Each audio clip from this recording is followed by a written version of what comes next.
Eu não preciso estar pronta, eu preciso permitir. E isso me livra de culpas, me livra de espera e abre totalmente o meu campo. Olá, eu sou Elaine e esse é o primeiro vídeo desse canal, A Jornada da Permissão. E por que ele nasceu?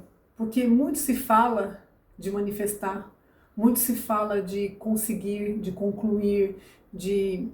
Hoje eu falo muito acessar, né? Porque eu acho que tudo já existe. Então nós não manifestamos nada, a gente encontra tudo aquilo que estiver ressoando com a nossa energia.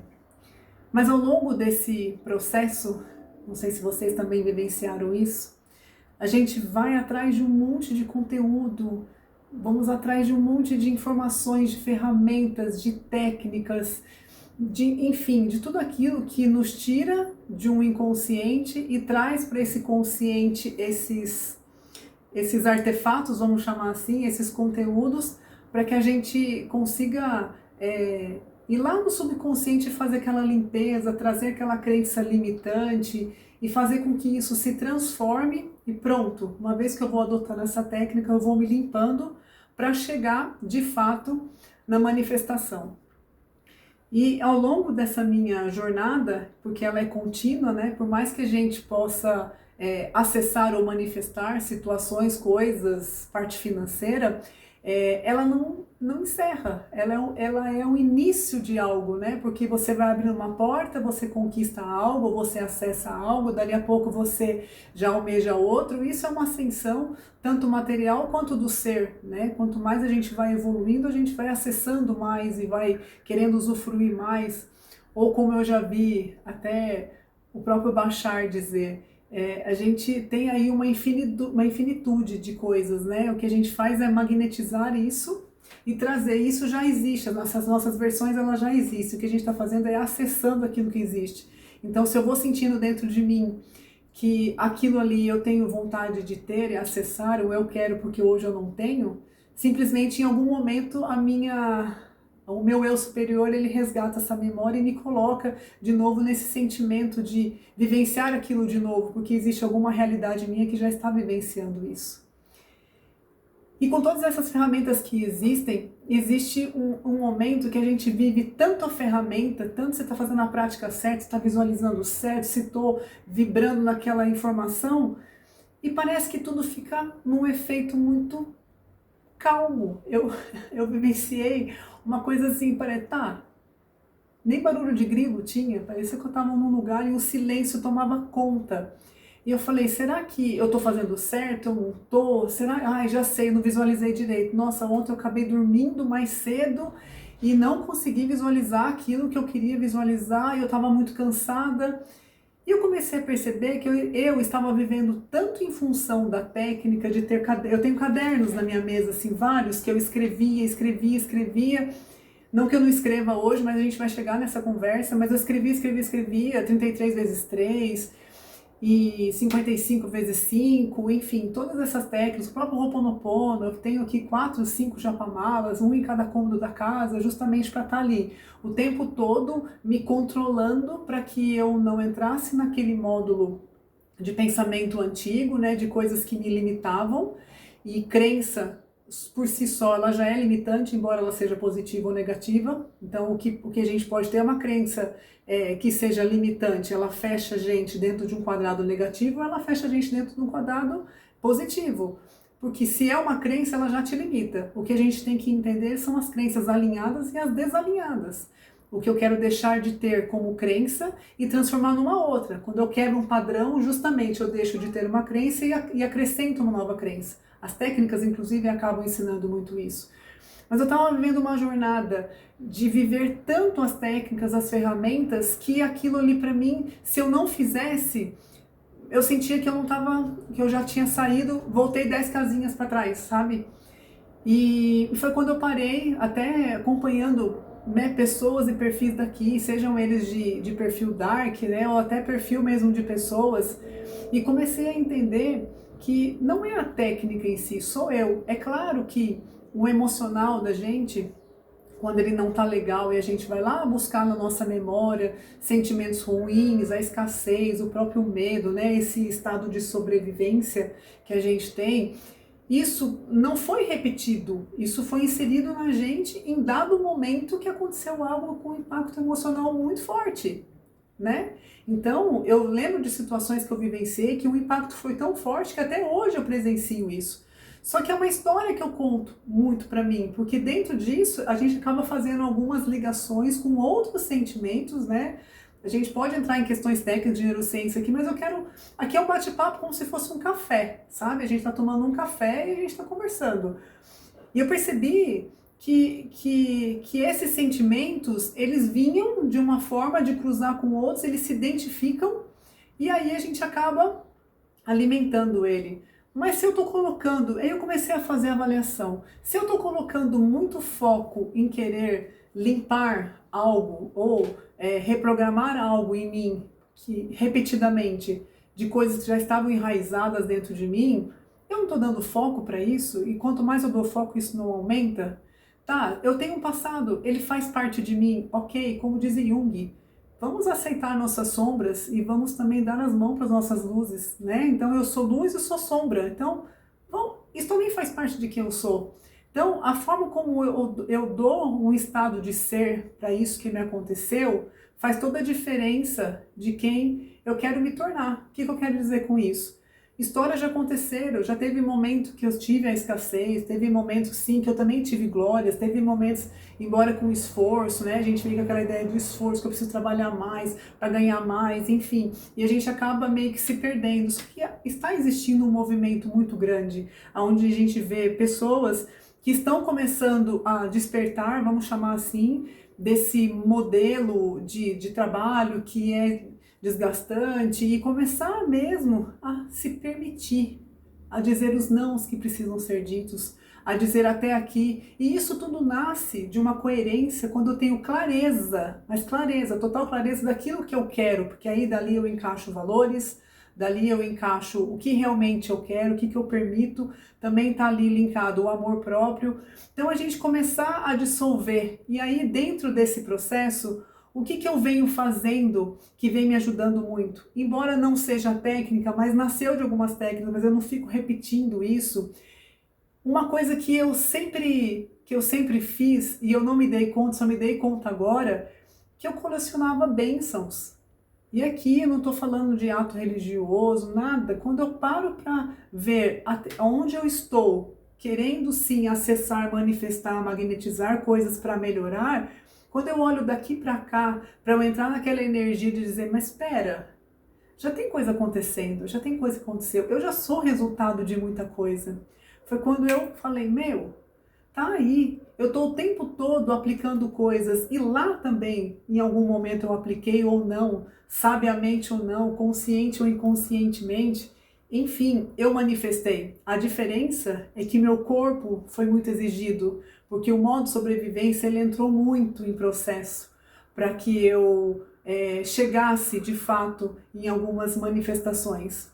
Então a primeira coisa que eu fiz, não vou dizer para vocês que não é para vocês deixarem de fazer técnicas ou ferramentas, elas são importantes, mas que a gente não se apegue a elas ao ponto delas serem tão mais importantes do que a manifestação em si, tão mais importante que o processo em si. Então o nosso bate-papo que ele vai ser isso, a gente vai estar falando da nossa jornada, seguindo a nossa jornada, dizendo que vai ter um momento que a gente vai entrar no efeito platô, vai ter um momento que a gente vai entrar no efeito de contar as bênçãos, dizer, olha, mais uma aconteceu, falar de fé, de confiança, de permitir, falar do sagrado feminino e sagrado masculino, que é uma coisa que, se a gente não olha para trás, nosso pai, nossa mãe, e a forma como a gente honra, entra um pouquinho aqui, até um pouquinho de constelação familiar, de Bert Hellinger, onde quando a gente começa a honrar e aceitar, isso não quer dizer que a gente precisa ter a necessidade de amá-los, mas amar a vida que nos foi dada, quando a gente começa a romper esses padrões e tirar essa questão do não amor, do não perdão, como a vida começa a fluir, porque aí todos os holofotes estão pro lado de dentro. Então é uma jornada muito bonita. E quando eu sentei e comecei a listar as bênçãos, o que eu queria, como eu fiz, para poder fazer, e como eu confiei e deixei fluir, a lista deu praticamente 6, 7 páginas de um caderno universitário. Então, eu fiquei muito feliz. A diferença é que hoje eu tenho mais consciência do que antes. E hoje o meu foco está muito voltado para a manifestação, e foi aí que eu falei, quando eu listei minhas bênçãos, eu falei, mas espera, eu tenho mais consciência, eu tenho um aprendizado, pode ser que as técnicas até tenham me ajudado muito a limpar meu inconsciente. Ho'oponopono foi um dos grandes que me trouxe e me traz ainda, embora eu faça hoje com menos frequência, mas em dadas situações pontuais eu acabo fazendo. Eu comecei a perceber que eu sempre fui uma pessoa que manifestei, todos nós manifestamos, eu, você, todos que estão aqui assistindo, todos nós manifestamos tudo. O ponto é, aonde eu estou colocando a minha confiança? Ora eu manifesto, Elaine, mas eu estou aqui manifestando coisas ruins, só coisas ruins estão acontecendo. Você não está deixando de ter confiança, só que você está confiando numa outra ponta. Você pode mudar isso, uma percepção que você vai construindo, é uma permissão. Quando eu falei do sagrado feminino e do sagrado masculino, a permissão é a nossa energia yin, que traz aquilo de eu permito, e a energia masculina é a energia do confiar. Então, é você manter aquele estado de sentimento que você já possui, de confiança, de saber que quando você abre uma torneira, ela vai sair água. Você não precisa estar indo toda hora checar se tem. Salvo, é claro, num dia que a gente não tiver água, que cortou a água por qualquer outro problema. Mas quando a gente para pensar numa coisa automática, você não fica ali se concentrando para piscar, para o seu coração bater. Ele está acontecendo, você confia. Embora tenha um tempo para que isso aconteça, logo logo não estaremos mais nessa experiência, estaremos vivendo em outra dimensão, é o que eu acredito. A gente tem essa confiança. Então, por que eu também não posso confiar que algo que eu já sei que existe para mim em outra realidade, o que eu estou fazendo nesse momento é trabalhar o meu acessar e meu permitir? Por que eu não vivo a jornada? Por que quando eu quero muito uma coisa, eu estou com o sentimento de que eu não tenho, e quanto mais eu falo que eu não tenho, mais eu quero, e quanto mais eu quero, eu não vou ter. Então, é nesse sentido. Então, a ideia desse canal é justamente trazer esse entendimento, essa troca de que somos seres humanos, a gente vai errar tentando acertar. E nesse sentido de errar tentando acertar, eu quero fazer isso junto com você. Então, gostaria muito que vocês trouxessem também pontos para a gente discutir, para a gente conversar, para a gente explorar o máximo possível e saber que se a gente já começar agora, nesse exato momento, a hora que esse vídeo acabar, se você puder pegar uma folha de caderno e escrever quais eram as intenções que você tinha, como que você fez com a ferramenta e com aquilo que você tinha naquele exato momento e o que você colheu daquilo, sem julgamento, só observação, só observação. Eu vou dar um exemplo bem rápido aqui. Eu não tinha dinheiro nenhum para fazer faculdade, não tinha mesmo. Eu ganhava um salário mínimo na época, e a faculdade ela ia consumir praticamente 60% do valor do meu salário, e eu ajudava em casa. Eu sou filha de vó, minha avó que me criou, eu ajudava ela a pagar aluguel. E como que aconteceu? Minha avó acabou falecendo nessa época também, e eu acabei dividindo o aluguel com outros 2 tios. A gente morava nós 3 até que cada um tomasse um rumo e a gente, pudesse tomar conta cada um da sua vida. E eu via que a faculdade era importantíssima para mim naquela época. Eu tinha meus 23, 24 anos, e eu falei, bom, hoje, se eu fizer minhas contas, como que eu vou pagar minha faculdade? Hoje eu tenho exatamente, se eu pudesse pagar 50% da parcela, já me ajudaria. Pois bem, fiz a minha matrícula, sem saber como eu ia fazer, fiz o vestibular, passei, fiz a matrícula, e o máximo que eu poderia tentar é acessar alguém que tivesse um poder de me ajudar em alguma coisa. Eu não precisava ganhar. Se eu ganhasse aquilo seria ótimo, mas a forma que eu encontrei era encontrar um vereador na minha cidade. Ele fez uma carta e eu levei para o reitor da faculdade, pedi uma reunião com ele, não necessariamente com o reitor, mas eu acabei falando com o secretário lá, e ele acabou me concedendo um crédito estudantil para eu pagar depois que eu me formasse. E foi isso que aconteceu, eu consegui manifestar isso. Foram 4 anos de faculdade, o primeiro e o segundo ano eu fiz com essa carta, prorrogando 50% para quando eu me formasse, com valor vigente na época. E no terceiro ano eu já tinha sido promovida no meu trabalho, então eu consegui pagar a parcela inteira. Então eu só teria mais 2 anos para pagar e não 4 anos.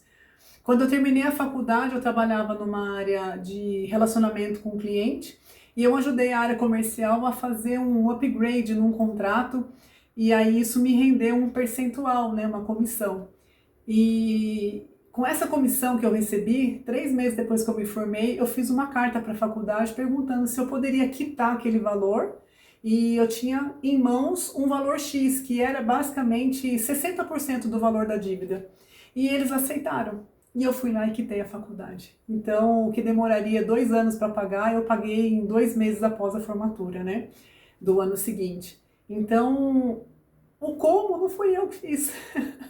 A minha intenção era fazer a faculdade e fui e fiz, não sofri, mas ali me ensinou muita coisa. Eu comecei a entender que o fato de eu entrar naquela faculdade, eu era uma menina que gastava dinheiro à toa, não tinha um desprendimento, não tinha visão de futuro.